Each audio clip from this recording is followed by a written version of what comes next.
Kyler. Whoop! Watch the backside and replay of this. Woo! That's out of your shoes, out of your socks, out of your toenails. Kyler got running again yesterday. When Kyler gets running, those Cards are tough to beat. 19-14, though. Looking second and goal. Looking. He's running. Is he going to run it again? No. He's going to go to the first ballot guy. It's kind of weird. Larry Fitzgerald, that was his first touchdown of the year. 121st of his career, first of the year. But the man right now, the truth hurts. Let's go. Is it hurts so good? Shout out Mellencamp Twitter. 26-14. Jalen Hurts got it. Greg Ward, 2 touchdowns yesterday. Only 15 yards receiving, but 2 touchdowns from Hurts. And Hurts looked really good. First and goal, 26-20. Now Arizona's going to run. Watch this play. Takes the hit from Budda Baker, who wraps him up and drags him in there. I mean, this was almost an angry run, but this is a strong-bodied dude right here. He reminds me more and more of Dak Prescott physically. Carson Wentz, DNP CD, fourth quarter, tied now, 26-20. This play is so stupid. Are you out of your mind, DeAndre? Watch the replay of this thing. Look at the coverage. It hits him in the face. His hands are really big. It's well publicized, and he squeezes it. Awesome play by Nuke. Da bomb. All right, though, so here we go. Can you be a hero? Down a touchdown. We're going to go all the way to the Hail Mary. And look at this. Jalen's going to go to our guy, Travis Fulgham. And he almost pulls it in a year in which Hail Marys are so hot. There was even one completed by the Niners yesterday in a loss. But the Eagles do take the loss. There's the two friends posing for pictures. Say Pepsi. No, say whatever sponsors us. 33-26. Jalen Hurts, the story, it was fantastic in a loss despite the win, going to Kyler and the Cardinals. And afterwards, and I think something is very strange, Doug Peterson still won't say he's the guy. Let's hear from the Eagles.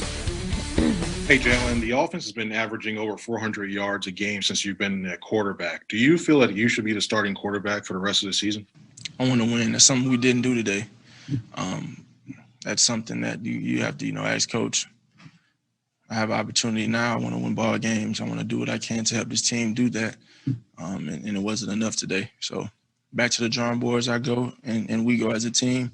We're going to find a way to, we're going to learn from our mistakes. Yeah, I thought he, had great poise out there, great leadership, played obviously physically tough, mentally tough, made some really good throws down the stretch, especially in the second half. And I'll probably have a decision for you, tomorrow on next week.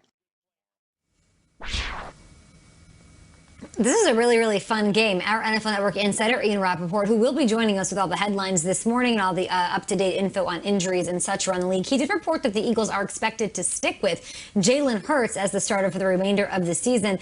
Nate, there's a couple of different ways to look at this for the future. Like, do they keep Carson just in case it's a holdover? I don't think they're really in a rush to unload him. What do you think they should do with the Hurts versus Wentz sitch? It's tough because there's gray area, or shall I say green area. Carson Wentz, he has a high dollar sign over his head. So even if you're thinking about moving him, I mean, is there a team out there that would want to make a trade, take on that type of salary? And then also, what will they ask for in return? There's a lot of variables when it comes to trying to move on from Carson Wentz. And on top of that, let's be realistic. I'm going to be a Jalen Hurts stan and be a fan and tell you how great he was. He's physical. He's strong. He was making some really good throws last night. But aside from that, this is a sample size. I'm just playing both sides of it. So if you're an Eagles, in the Eagles front office, you're looking at Jalen Hurts, you're saying, man, he looks really good in the last couple of games. But this is a small sample size. I would love to see Jalen Hurts finish the season off strong and really put this team in a bind, because they're going to have to make a decision moving forward. If he finishes and trends in the right direction moving forward and they still make Carson Wentz the starter next season, then you could lose your locker room off of a decision like that. So I just say right now, let Jalen Hurts finish out the season as your starter and then revisit the conversation in the offseason.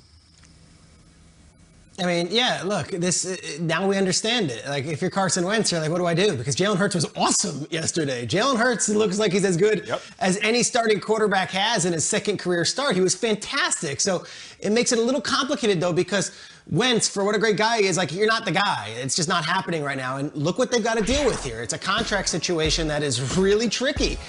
He signed a 4-year, $128 million extension last year. It's got $25 million guaranteed. So I think you still take the salary cap, whatever it is, but like, it's hard to say Wentz is the guy when Hurts looks absolutely awesome the past 2 weeks.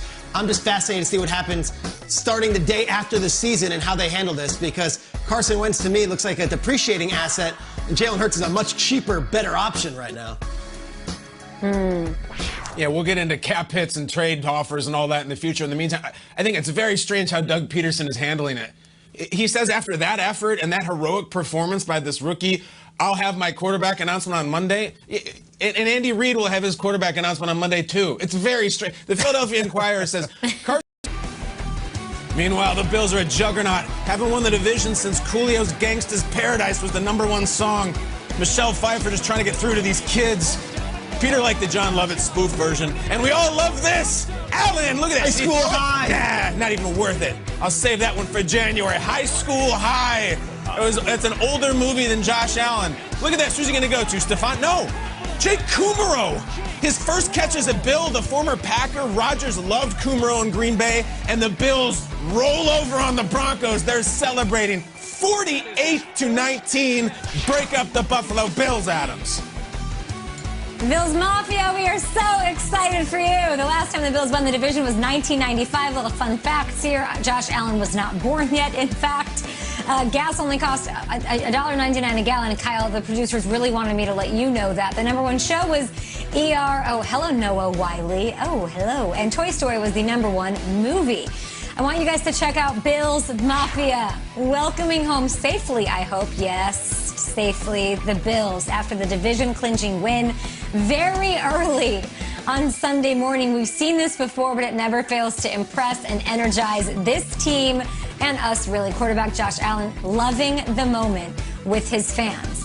I want to tell you what the playoff implications are after this in the AFC, guys. The Bills are, in fact, still in play for the 2 seed. They can win out. They need the Steelers to drop one more game, and that 2 seed would be there. Of course, no bye. There's only one per conference. The Dolphins have the Ravens breathing down their necks, guys, in the AFC. They'll have to win at Vegas and at Buffalo to guarantee their spot in the postseason. So what did you think of how the AFC shook out this weekend, Nate?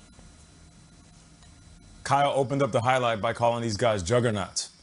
And that's a perfect description, because these guys are a pretty good team. These guys are one of the better teams in the league. They're one of the best teams in all of football. And they're absolutely legit. And it's the maturity all the way around, from the coaching staff all the way down. And what I love is Josh Allen. He has grown right in front of our eyes. I mean, this young man has taken the reins and said, you know what? If we're going to circle the wagons, I'm going to be the one in the driver's seat. And what I think the biggest compliment I can give this offense is that Josh Allen can light you up without having to display his athletic ability. And he's very athletic, like we're watching right now. I mean, he can power through your defense, you know, like Cam Newton did in 2015 when he was the league MVP. But what we're seeing more often is stuff like this, where he's catching the ball, him dropping back, being a traditional quarterback. I mean, that's the scariest thing. If you're a defense and you're facing the Bills, what are you going to do? Are you going to try to stop him from throwing? Because we know he got an arm. We're watching it right now. Are you going to bring it blitz, the pressure to get out of his hand? Are you going to pull everybody back, rush 3, and give him lanes to run? You really have to pick your poison. Either way, you're going to end up getting killed. And that's what I love about the Bills team, but more specifically this offense. He might be playing better than any other quarterback in football right now, and that includes Rodgers, Mahomes, Mayfield. Like, he might be the best quarterback in football as we wake up this morning. And if you think about Bills fans, what they've been through with Trent Edwards and J.P. Lossman and Jeff Toole and E.J. Manuel, I mean, the list goes on and on. It's been 25 years since they've had this feeling, and it's not just an overnight success, or it's not like it's going away and it's fleeting. They're so young, they're so well coached.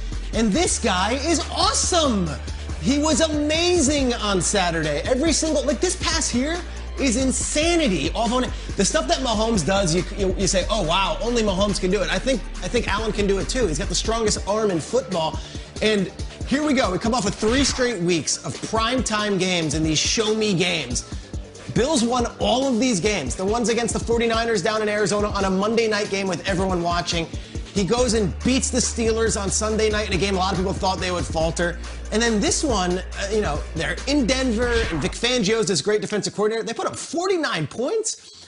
Josh Allen is dealing, and I love the feel-good Buffalo story and all that. It's great, it's fine. Like, I think they're over that. They're thinking bigger things. They're not thinking we got in the playoffs or we won the AFC East. This could be the Super Bowl winner this year, and that guy right there might be the Super Bowl MVP. They are that good and that dangerous. It's fun to say.